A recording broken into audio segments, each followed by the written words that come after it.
O exame se inicia com a avaliação do estado mental. O animal está em alerta e responsivo a estímulos verbais. Após, a postura é avaliada com o animal em agitação e observa-se então a posição da cabeça, tronco e membros.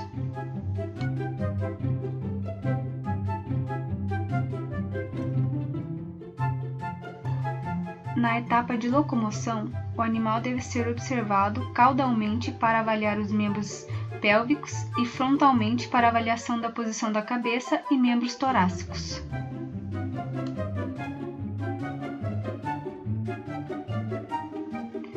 A avaliação lateral também deve ser feita para observação da passada do animal.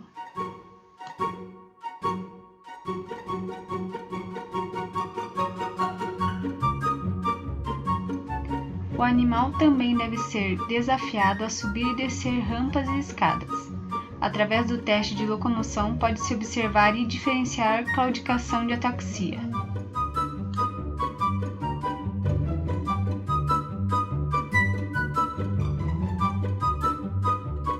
A palpação inicial tem o objetivo de julgar se há alterações ósseas, articulares ou musculares.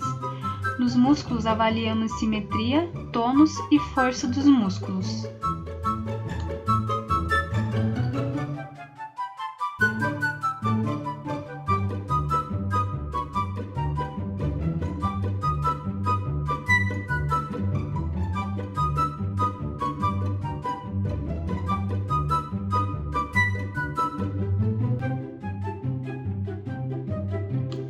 No teste de propriocepção, o avaliador deve suportar o peso do animal em sua mão. Quando o membro torácico é avaliado, coloca-se a mão na parte ventral do tórax. Já no membro pélvico, a mão vai se localizar em região ventral da pelve. Apenas as falanges distais ficam em contato com o solo e o animal deve retornar à posição normal em menos de 3 segundos.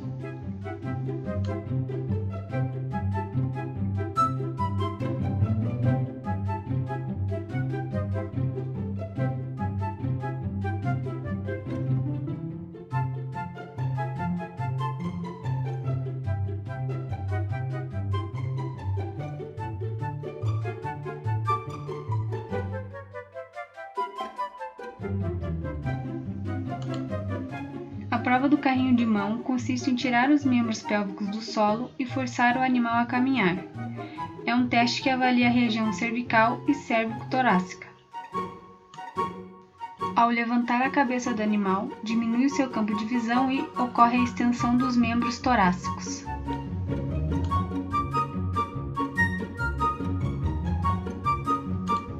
Na prova de saltitamento, 3 membros do animal são elevados e ele é forçado a se mover.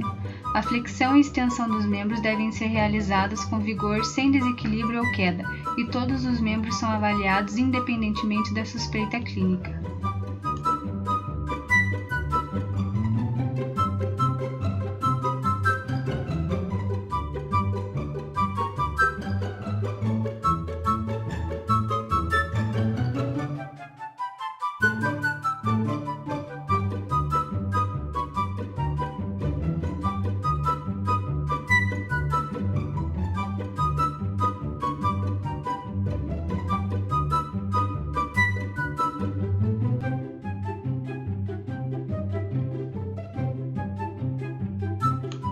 A prova de hemicaminhada e hemiparada testa a habilidade do animal em permanecer em pé e caminhar com os membros torácicos e pélvicos do mesmo lado.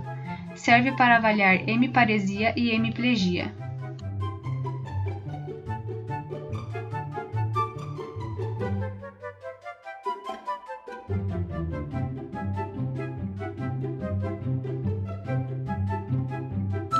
Na prova de reação e situação, encosta-se a face dorsal dos dígitos para avaliar a colocação dos membros em cima do obstáculo.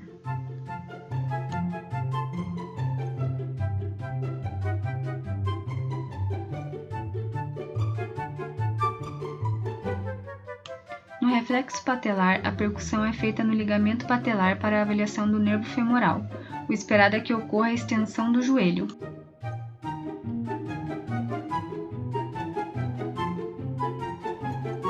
Para a avaliação do reflexo tibial cranial, ao se percutir a crista tibial, espera-se como resposta a flexão do tarso.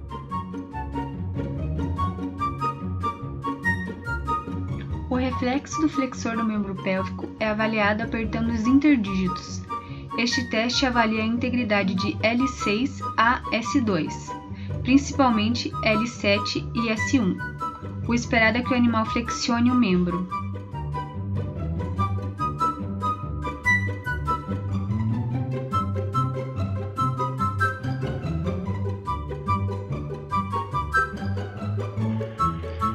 Para a avaliação do reflexo radial do carpo, o músculo extensor radial do carpo é percutido e a resposta esperada é a extensão do carpo. Este reflexo é mediado pelo nervo braquial.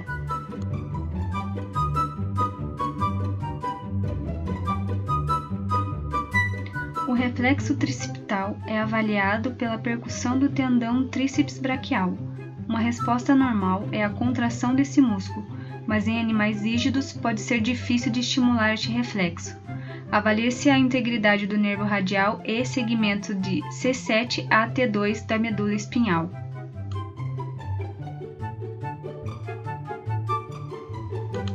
No reflexo flexor do membro torácico, aperta-se entre os dígitos e dessa forma é avaliado o segmento de C6 a T2 da medula espinhal. A resposta normal é a flexão do membro.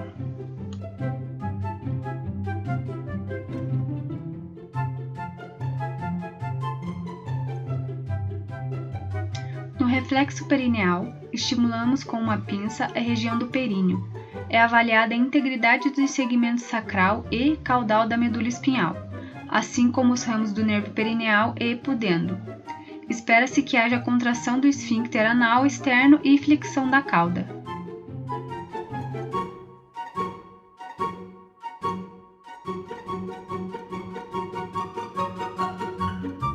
O nervo óptico é um nervo sensitivo.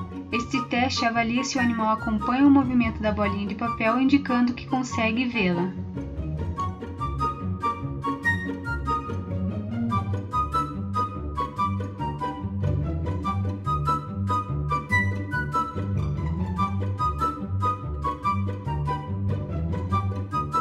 O teste de resposta à ameaça avalia tanto o nervo óptico quanto o facial.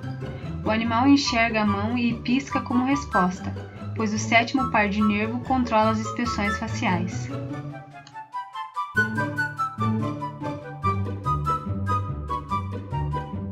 O reflexo palpebral avalia um dos ramos sensitivos do nervo trigêmeo, o ramo oftálmico, e testa também a capacidade de piscar avaliando o nervo facial.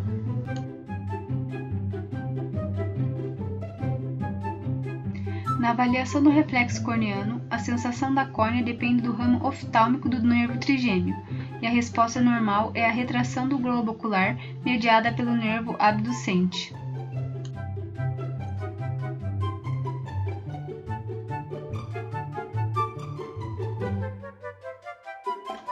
O estímulo da mucosa nasal é realizado para avaliar os ramos maxilar e oftálmico do nervo trigêmeo. A resposta normal é o afastamento da cabeça.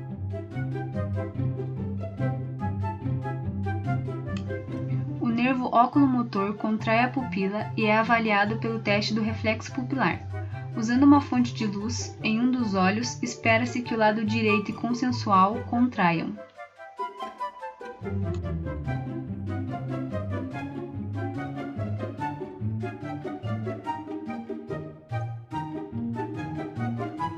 O nistagmo fisiológico avalia a integridade dos nervos óculo-motor, abducente e vestíbulo coclear.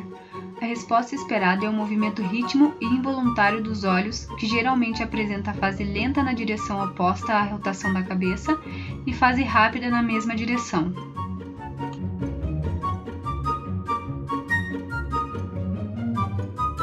O nervo facial tem sua parte motora responsável pelas expressões faciais. Neste teste, avalia-se o ramo maxilar do nervo trigêmeo e a resposta é a contração da região responsável pelo nervo facial. Pode-se avaliar também a simetria entre os lábios.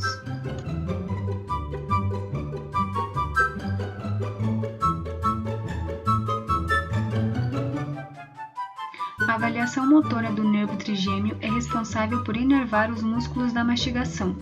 Os músculos temporal e masseter são visualizados e palpados para detectar qualquer tumefação, atrofia ou assimetria. Abre-se a boca para avaliar a força dos músculos da mastigação.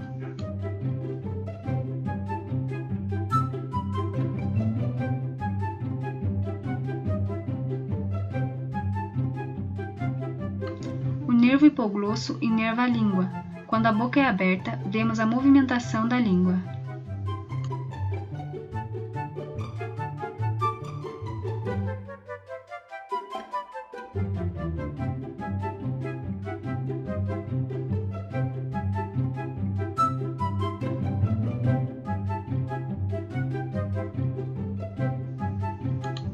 Na avaliação da cabeça e do tronco, avalia-se a sensibilidade iniciando a palpação em sentido caldo-cranial. Neste exame, observa-se se o animal tem sensibilidade diminuída, aumentada ou ausente. O processo transverso das vértebras são palpados com uma mão, enquanto a outra fica na região ventral do abdômen para detectar alterações de contração muscular. As vértebras cervicais são as mais difíceis de palpar, então flexiona-se a cabeça para cima, para baixo e para o lado.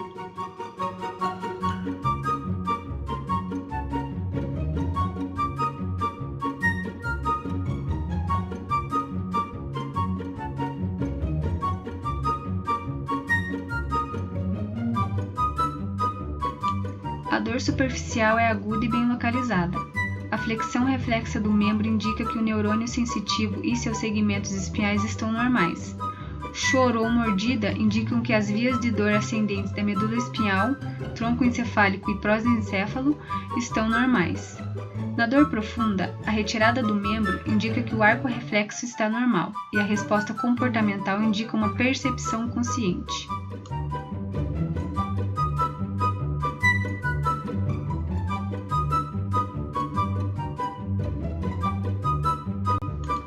O reflexo cutâneo do tronco permite avaliar a integridade do nervo torácico lateral do segmento de C8 a T1 da medula espinhal. A resposta normal é uma contração bilateral da musculatura tóraco-cutâneo, resultante numa contração de pele que recobre tórax e abdômen.